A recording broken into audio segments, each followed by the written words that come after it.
Kia ora koutou. Today we are starting on part 2 of our 1.1 mechanics unit, which is about forces.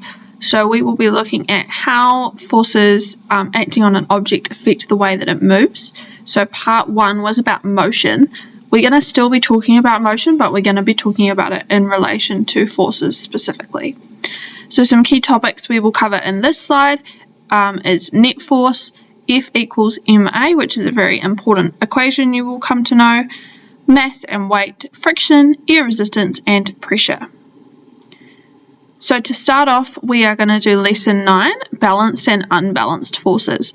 This should be pretty familiar to you from junior science, so hopefully it's just revision, but we'll go through it again anyway, just to form a nice solid foundation before we move on to some of the more complicated new stuff that you need to know.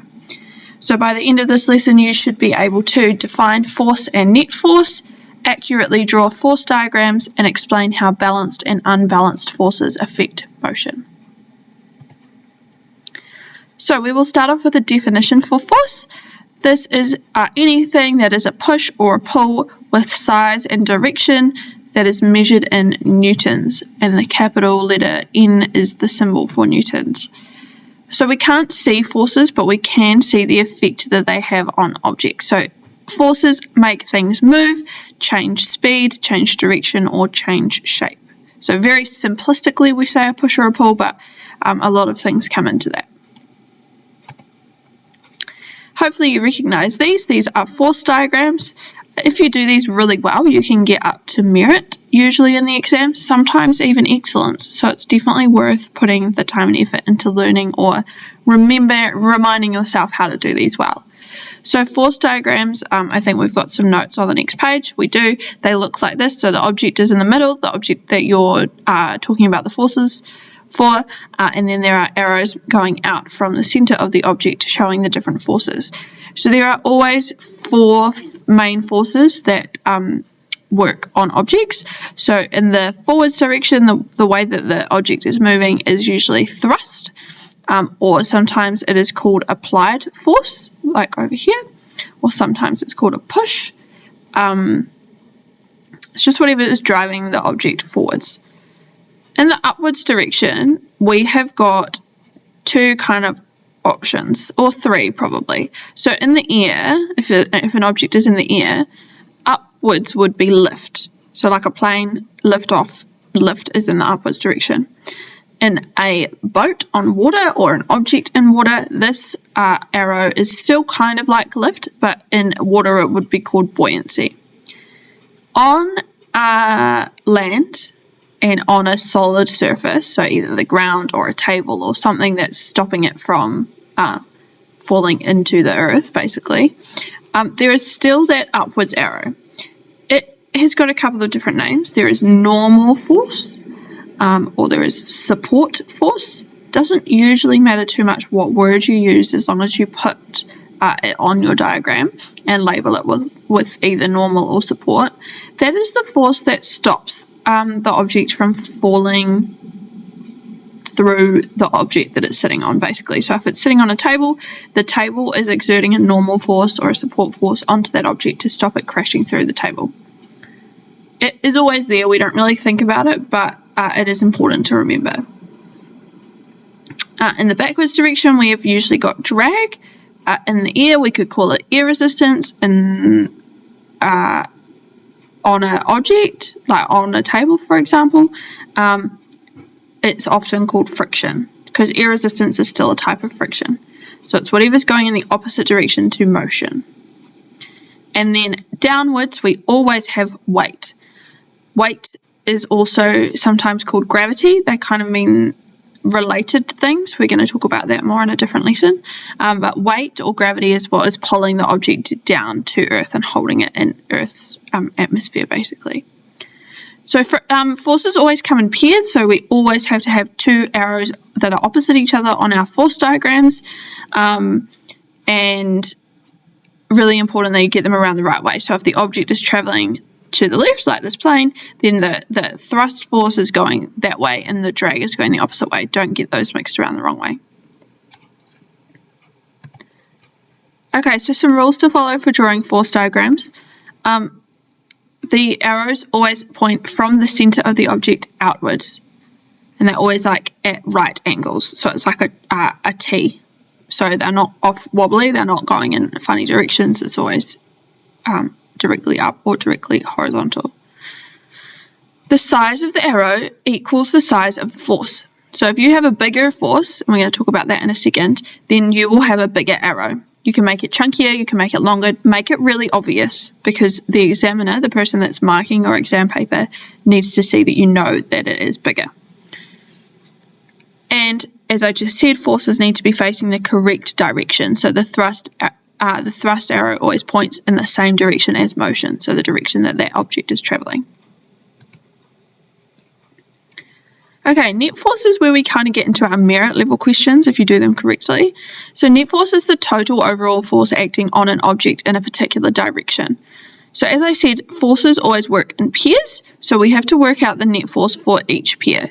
So we have to work out what is the difference between the weight force and the lift or the normal or the support force, so that up and down arrow.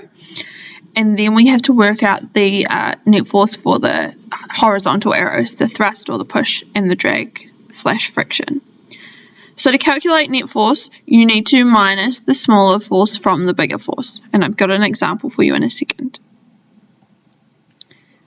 So in this diagram, it says calculate the net force for the object. So our arrows are labelled. This one is slightly wrong because this arrow isn't smaller. It should be smaller because it's half the amount of force. I've just spotted that now as we came to talk about it. So we're going to do net force vertical first. So that's our weight and our support. So we're going to go the bigger force minus the smaller force. They're both the same. So 100 minus 100 is 0. So there is 0 newtons of net force.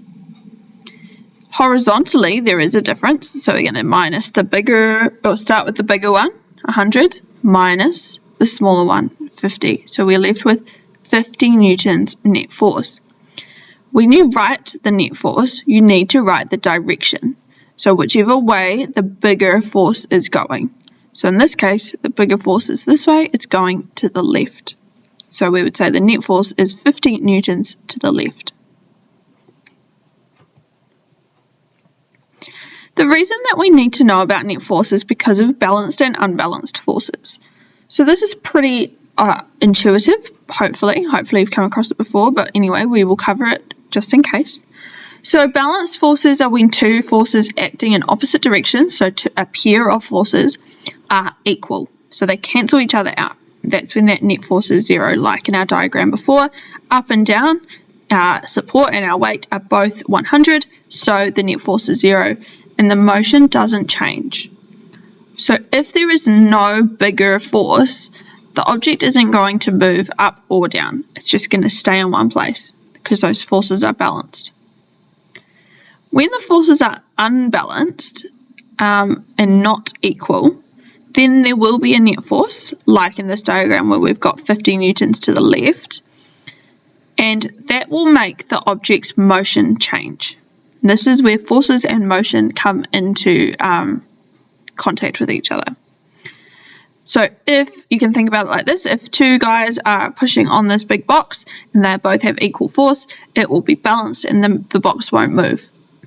But if both of them are pushing on the same side and there's nothing on this side apart from friction, then the box will move because it is unbalanced.